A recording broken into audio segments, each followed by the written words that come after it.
G'day. Hello, YouTube and Spotify. This is for my podcast, episode 9, but this will be my second video on the old tubes. And today I'm just going to do a little bit of a run through of game 1 of the finals. Lakers versus Heat. You got bloody big old Jimmy and Bam versus big old AD and LeBron James. And it was a good game. I mean, it was an absolute blowout. And if you don't know, LeBron and the Lakers ended up dominating the Heat over a game that was mainly described and sort of defined by the injuries that happened to the Heat team, which hopefully every player who is injured does come back and is able to play, because we all want a good finals. We want to see two highly talented, well-coached teams go against each other. I don't want to sit here and just watch LeBron James steamroll through this team that's riddled with injuries and then have to listen to everyone have a bloody whinge over, LeBron doesn't have enough competition, it was too easy for him, and then start bringing up Karl Malone and Gary Payton because of MJ, and then you just go through a goddamn bloody rabbit hole of just people whinging. But anyway, I'm not sure if anyone noticed. This might have just been me. I don't bloody know. But in the beginning, the Heat got off to a really good start, and they were showing the weaknesses in this Lakers team. This just sheer lack of depth, the inability for a lot of these guys to actually guard anyone. I mean, Danny Green's defense has fallen off a cliff, even though he did have a good game in like the first half of the first quarter. They just dominated. They just played really well. And I'm sitting there being like, I mean, if they can keep this up, this would be a great series. But then you started to see Goran Dragic go down, and then you started to see Bam had to leave. Butler had, I think it happened twice that he rolled his ankle and started to look a little bit shaky. I believe Dragic had a plantar tear. I think that's how you pronounce it, with a plantar in your foot.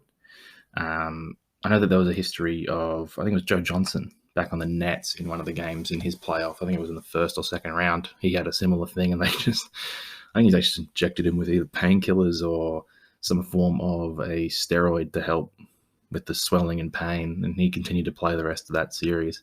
So maybe Dragic will go down the same route, maybe he won't. I don't really know about the adverse effects of doing that. I mean, he's still playing on an injured foot regardless of if he can't feel it, so depends on how much he wants to put into this series. And I mean, if it was me, Dragic is getting up in age.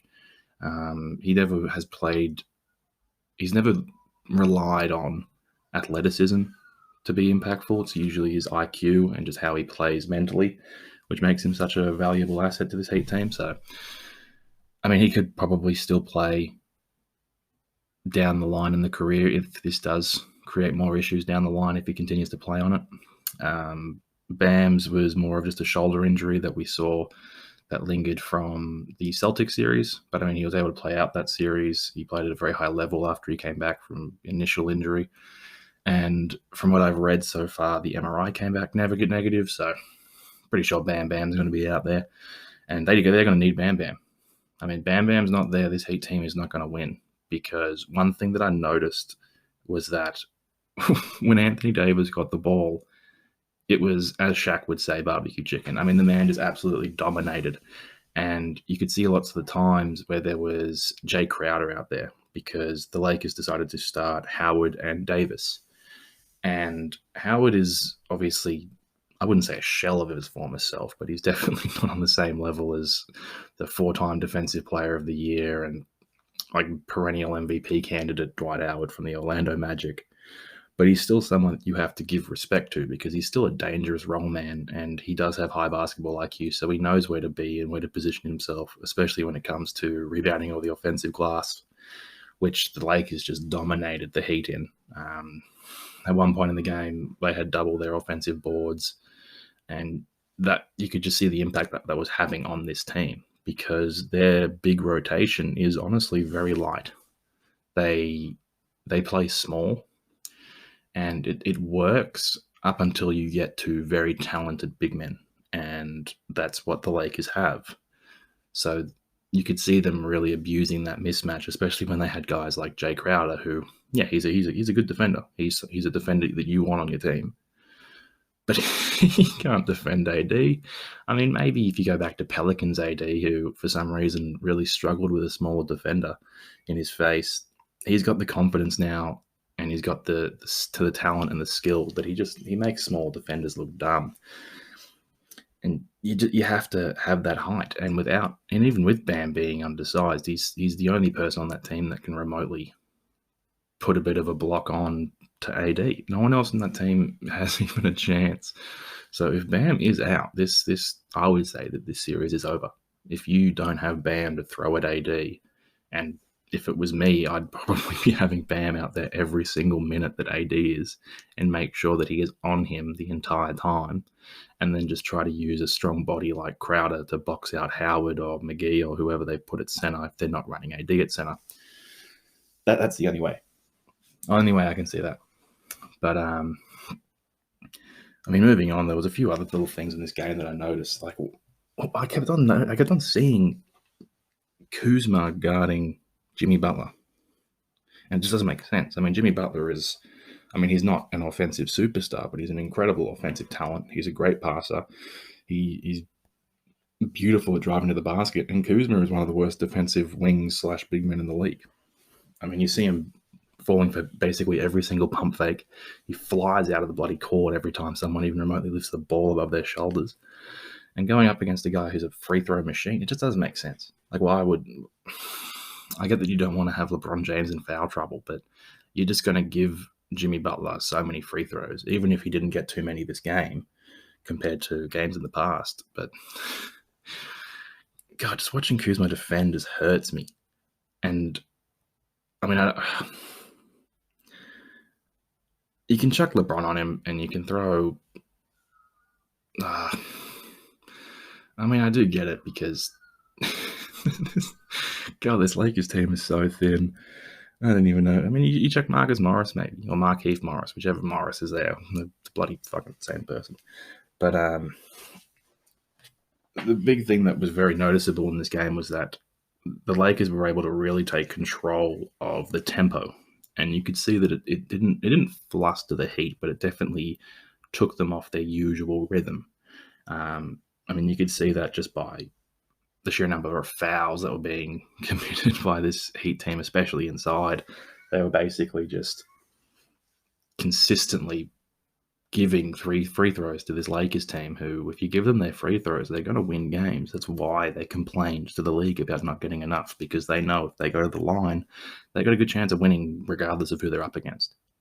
I mean, when you have guys like AD who consistently bangs down low and is consistently able to draw contact as well as make the basket because he is a lot longer and a lot bigger than the other guys guarding him, you have LeBron James, who is one of the greatest drivers of all time, one of the greatest ball handlers once airborne ever. These guys, if they get to the line, it's game over. I mean, even Dwight Howard, I believe he's gotten a bit better in the free throw department, but if you consistently give them this, you're going to consistently let them get more confidence because they're seeing the ball go through the basket.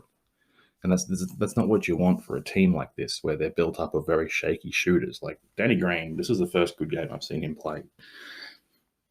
Bloody hell, maybe even years. I mean, he didn't really do much on that Raptors team. I think he may have had one or two good games in that whole playoff run. But then you have guys like KCP, who has his nights. You have Rondo, who one night will have 6 for 9 from 3, and the other night will go 0 from 12.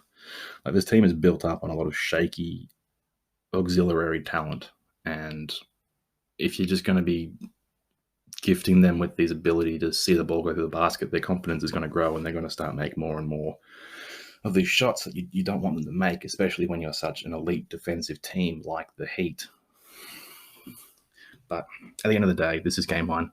They still have to win 3 more. And this Heat team, if they're able to come back with Bam and Dragic as well as Jimmy Butler, they do have a chance to steal a couple games. And if they're able to play at 100%, which I believe Jimmy actually said in an interview, that the only way you beat this team is you have to be at 100%. And there's no other better way to describe it. You have to be. Because if you're not, they're going to make you look silly. AD is going to absolutely annihilate you in the post if you try to chuck someone small on him. LeBron James is LeBron James and will destroy you on every single level of the game. But if I'm being completely honest, this Lakers team is sitting pretty. very comfortable, and I don't see the Heat, especially with how banged up they are now, to be able to do anything.